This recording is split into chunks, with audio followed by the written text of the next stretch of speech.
Hello everyone, welcome back to my channel. Please subscribe my channel. The usual pre-broadcast hum was absent. In its place was a thick, suffocating silence, broken only by the rustle of a single sheet of paper in Malcolm's trembling hands. On the other side of the studio glass, the production team moved like ghosts, their faces pale and drawn.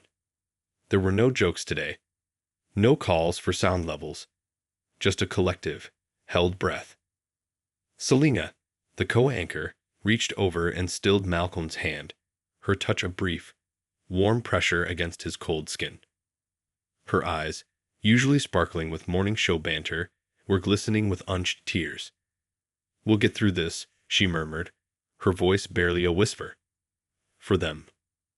The floor manager's countdown was softer than usual, almost reverent. In 5, 4. He mimed the last 3 numbers, his face a mask of professional solemnity.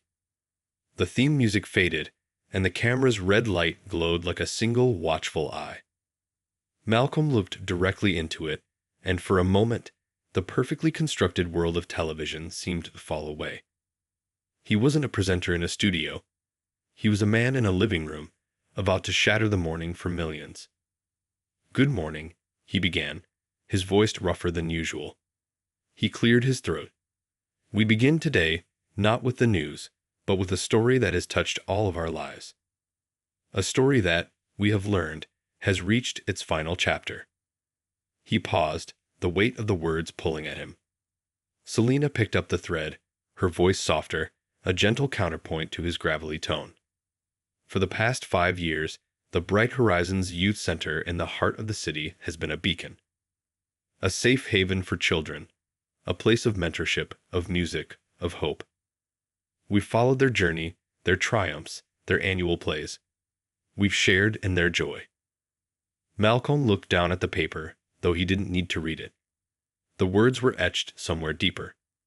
It is with the heaviest of hearts that we must announce that Bright Horizons will close its doors permanently at the end of the month. A combination of withdrawn funding and insurmountable structural issues with their building has made it impossible to continue. The air left the studio as if sucked out by a vacuum. In the control room, a young producer turned away, wiping her eyes with her sleeve. She had volunteered there in university. Malcolm continued, his voice gaining a little strength from the sheer importance of the message. "This is not just the loss of a building. It is the loss of a sanctuary. For many of the children who walk through its doors, it is the only place where they are seen, heard, and believed in. The closure silences the laughter in its art rooms, the budding confidence in its rehearsal spaces, the quiet solace found in its library." Selena's composure finally fractured. A single tear traced a path through her makeup. She didn't brush it away. "We spoke with Anna Garcia, the center's director, yesterday," she said, her voice thick with emotion.